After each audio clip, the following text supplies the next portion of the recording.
பிரியமானவர்களே, நெகேமியா 8வது அதிகாரம் 10வது வசனத்தினுடைய ஆசீர்வாதத்தை உங்களோடு பகிர்ந்து கொண்டு உங்களுக்காக ஜெபிக்க விரும்புகிறேன். நெகேமியா 8:10.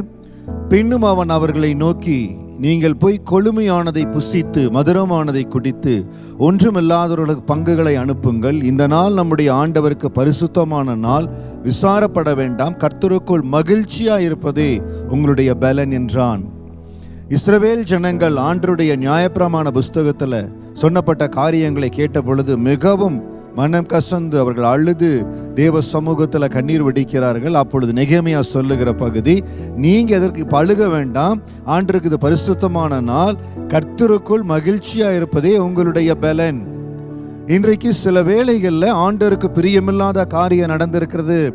ஆண்டருக்கு பிரியமில்லாத வழியில் நான் நடந்திருக்கிறேன், நான் இன்னும் சரியாகணும்னு சொல்லி நம்ம முயற்சி செய்கிறோம், நல்லது.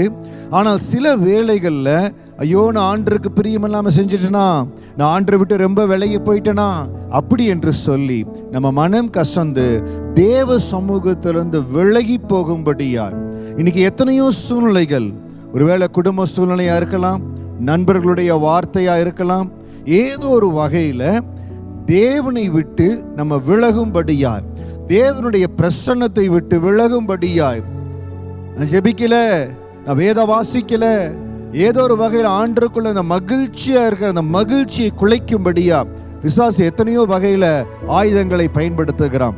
இந்த வார்த்தையை கேட்டுக்கொண்டிருக்க அன்பான சகோதரனே சகோதரியே, எந்த சூழ்நிலையிலும் ஆண்டருக்குள்ள மகிழ்ச்சியா இருப்பதை நான் விட்டு கொடுக்க மாட்டேன். கர்த்தருக்குள் மகிழ்ச்சியா இருப்பேன், என் ஆண்டவருக்குள் களி கூறுவேன்.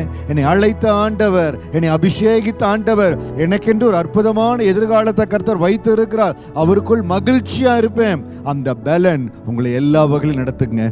கர்த்தருக்குள் மகிழ்ச்சியா இருப்பதே நம்முடைய பலன். அதுதான் பிலிப்பியருக்கு எழுதின நிருபத்தில் பவுல் சொல்லுகிறார், சந்தோஷமாயிருங்கள். திரும்ப திரும்ப உங்களுக்கு சொல்லுகிற சந்தோஷமாயிருங்கள். இந்த வார்த்தையை கேட்டுக்கொண்டிருக்கிற நீங்க ஏதோ ஒரு இடத்துல ஒரு துக்கம், ஒரு சங்கடம், ஒரு கஷ்டம் மனதை ரொம்ப வாட்டுகிறது, அப்பா சமூகத்தில் ஒப்பு கொடுத்துருங்க. உங்க இருதயத்தின் பாரத்தை எல்லாம் என் பாதத்தில் இறக்கி வைங்கன்னு சொன்னாரே, அவர் பாதத்தில் இறக்கி வைத்து உங்களை நோக்கி பார்க்கிற, உங்களை துதிக்கிறேன்னு சொல்லி கர்த்தருக்குள் மகிழ்ச்சியா இருக்கிற அந்த பலத்தை பெற்றுக்கொள்ளுங்க.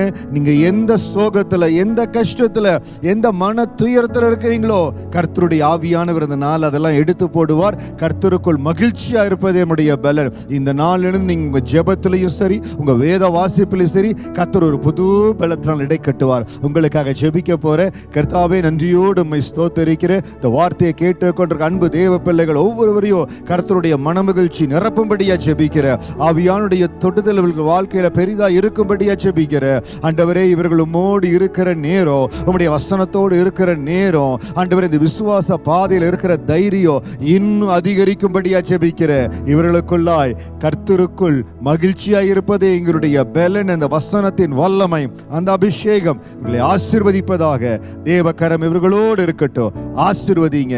இந்த நாள், இந்த வாரம் முழுது கர்த்தருடைய பலன் இவர்களை நிரப்பி அற்புதமா நடத்தட்டும். God bless you.